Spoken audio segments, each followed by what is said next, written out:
नमस्कार, आप देख रहे हैं द इम्प्रेसिव टाइम्स और मैं हूं आपके साथ अंकिता मिश्रा। स्वागत है हमारे खास प्रोग्राम हरियाणा दिस वीक में, जहां बताएंगे फटाफट अंदाज में इस हफ्ते हरियाणा में क्या कुछ हुआ खास।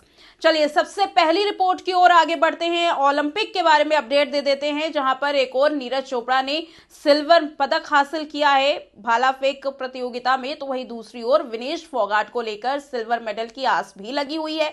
साथ ही मनु भाकर के सोशल मीडिया पर भारत में स्वागत की वीडियो भी तेजी से वायरल हो रही है। देखिए, पेरिस ओलंपिक से भारत के लिए अच्छी खबर सामने आई।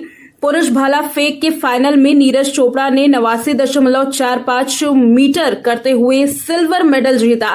पहले स्थान पर पाकिस्तान के अरशद नमीद रहे।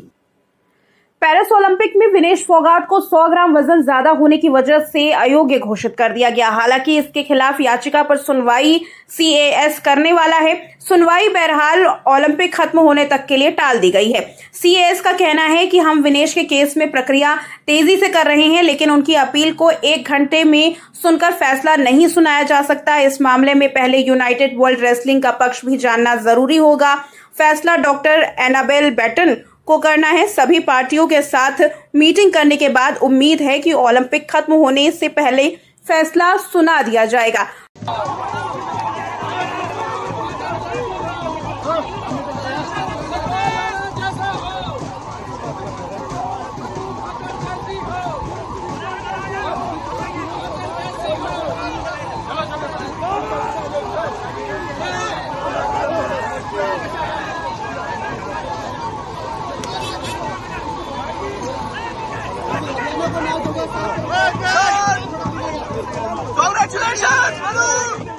चलिए अब दूसरी खबर की ओर बढ़ते हैं। सीएम नायब सिंह सैनी ने कच्चे कर्मचारियों को लेकर बड़ा फैसला लिया है कैबिनेट मीटिंग में।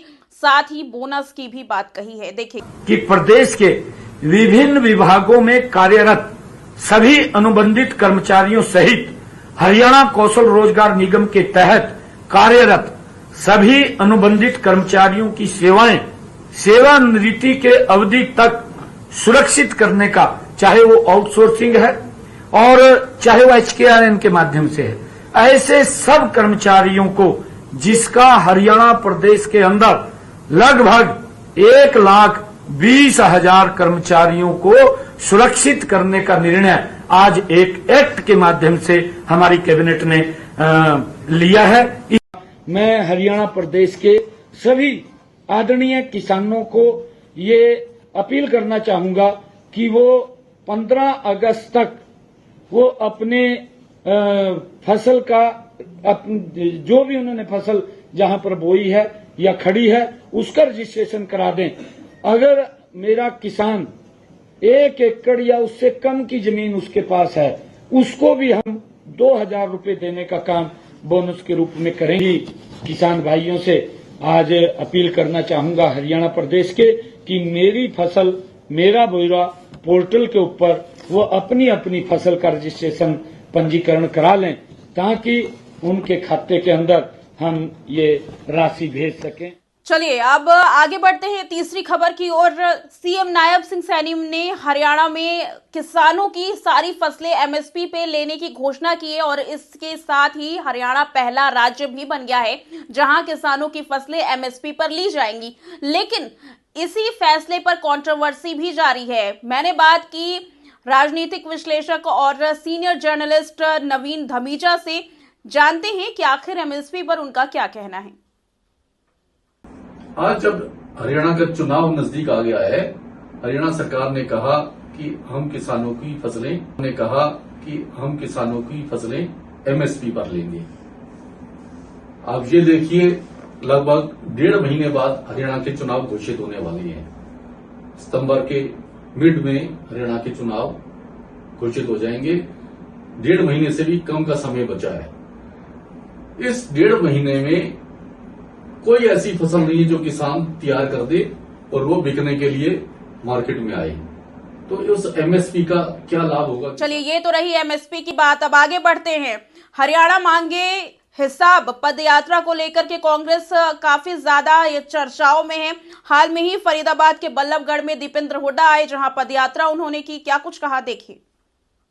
किस तरीके से हिसाब लिया जाएगा सरकार आने पर? देखिए, पहला हिसाब तो जनता ही लेगी वोट की चोट से। और दूसरा ये जो रिकॉर्ड घोटाले, 30 से ज़्यादा घोटाले, खनन घोटाला, शराब घोटाला, रजिस्ट्री घोटाला, फरीदाबाद निगम में 200 करोड़ का घोटाला, असंख्य ऐसे जो घोटाले हुए हैं, इन घोटालों की जांच भी कराएंगे जब कांग्रेस पार्टी की सरकार आएगी। क्योंकि भाजपा सब जानता है, पूरा देश जानता है कि हर जिले में भाजपा का कोई ना कोई मंत्री भ्रष्टाचार के केंद्र के रूप में स्थापित हो गया है, जिसको लूट की परमिशन और लूट का लाइसेंस भाजपा ने दिया है हर जिले में। और 5 साल बीजेपी और जेजेपी ने मिलकर लूटा हरियाणा की जनता को। 5100 बुढ़ापा पेंशन के नाम पर गठबंधन हुआ बीजेपी जेजेपी का, 5100 बुढ़ापा पेंशन आई नहीं, लेकिन 5 साल लूटने का काम किया, लूटने का लाइसेंस एक दूसरे को दिया। और हर जिले में भाजपा के किसी न किसी मंत्री ने भ्रष्टाचार के केंद्र के रूप में और भ्रष्टाचार की लूट के रूप में लाइसेंस लेके काम किया।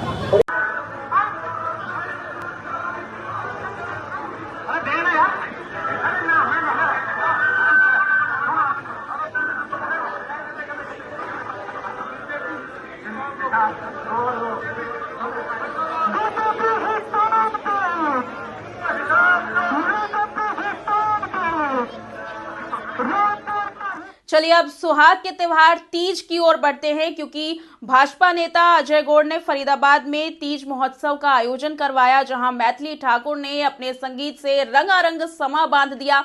इस मौके पर सांसद कृष्णपाल और साथ ही बीजेपी नेता मनोज तिवारी भी मौजूद थे, जिससे मैंने बात की। खास रिपोर्ट देखिए। राधे राधे गाने को जी चाहता, जहाँ हजारों की संख्या में हमारी बहनें तीज के इस महोत्सव में शामिल हुई हैं, उन्होंने इसकी शोभा बढ़ाई है और ये हमारा एक ऐतिहासिक त्योहार है।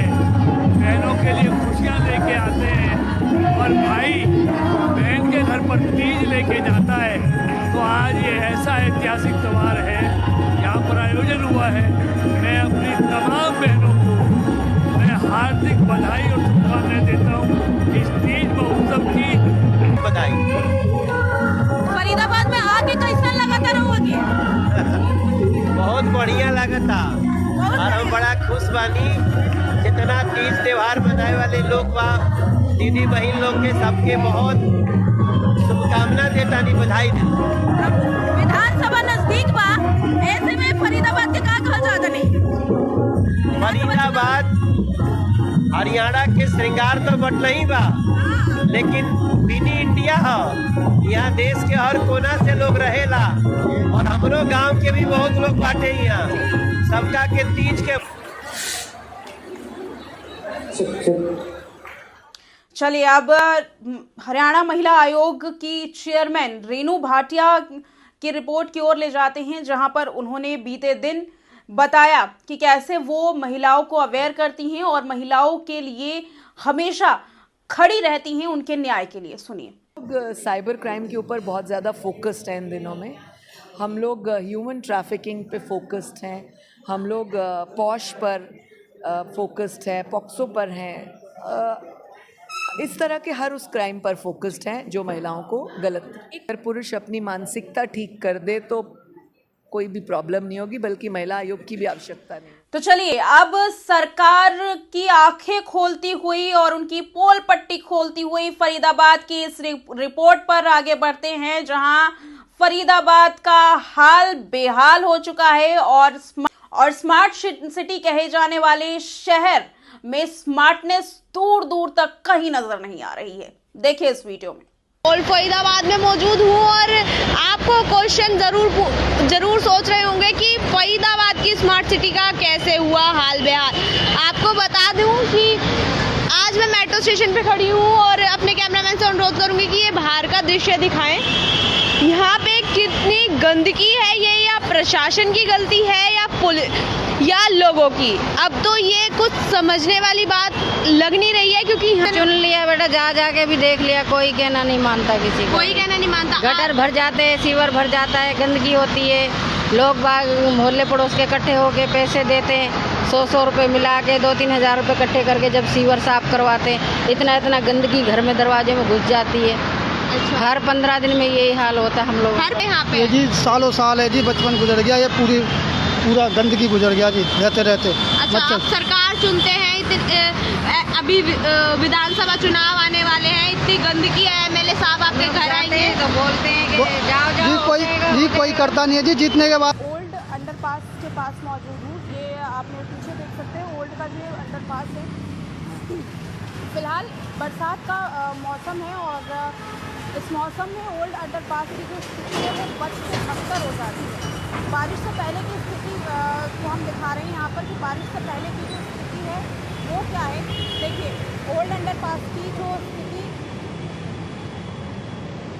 जर्जर हालत में इस वक्त ओल्ड अंडरपास है और ये सिर्फ आज की ही बात नहीं है। कई सरकारें आईं, कई सरकारें गईं, लेकिन इसकी स्थिति इस तरीके से बनी हुई है कि अगर यहाँ पर बरसात होती है तो पानी पूरी तरीके से भर जाता है। और ये देखिए यहाँ ये जो सीलिंग है, ये देखिए यहाँ से पानी टपक रहा है और हर साल इसी तरीके की स्थिति रहती है। बरसात में पूरी जो गाड़ी है वो पूरी तरीके से डूब जाती है और लोग यहाँ से दूसरा रास्ता लेते हुए दिखाई देते हैं। ये देखिए ये जो जर्जर हालत है जो ओल्ड अंडरपास की है और ये आज की बात नहीं है, सालों से इसी तरीके की स्थिति है। और फिलहाल दिन में रात में बारिश हो रही है और बरसात ऐसी है कि अगर यहाँ पर कुछ देर की हो जाए तो ये पूरा जो पानी है पूरे अंडरपास में वो भर जाता है। और यातायात देखिए यहाँ पर लगातार सैकड़ों गाड़ियाँ, हज़ारों की तादाद में गाड़ियाँ जो हैं वो आती हैं और जब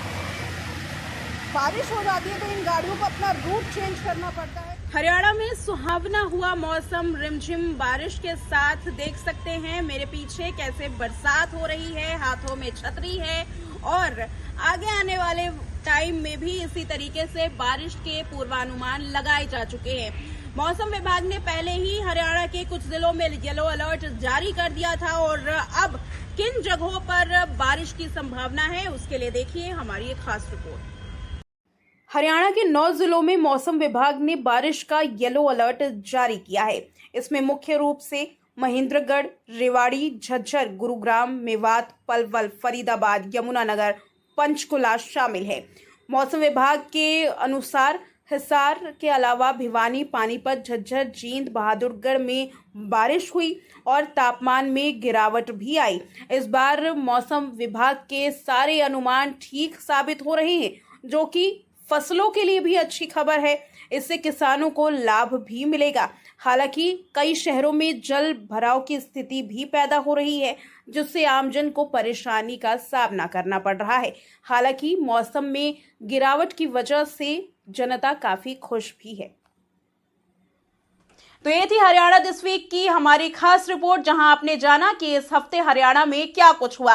अगले हफ्ते रविवार सुबह 8 बजे फिर होंगे आपके सामने हाजिर, लेकर के आएंगे कुछ खास और दिलचस्प। तब तक के लिए खुश रहिए, मस्त रहिए और चैनल पर नए हैं तो सब्सक्राइब करना ना भूलें। अपने विचार हमारे साथ कमेंट बॉक्स में साझा जरूर कीजिएगा। आपके हर विचार को हम पढ़ते हैं और हर सवाल को आगे आने वाले रिपोर्ट में डिस्कस भी किया जाएगा। तब तक के लिए मुझे दीजिए इजाजत। देखते रहें द इम्प्रेसिव टाइम्स।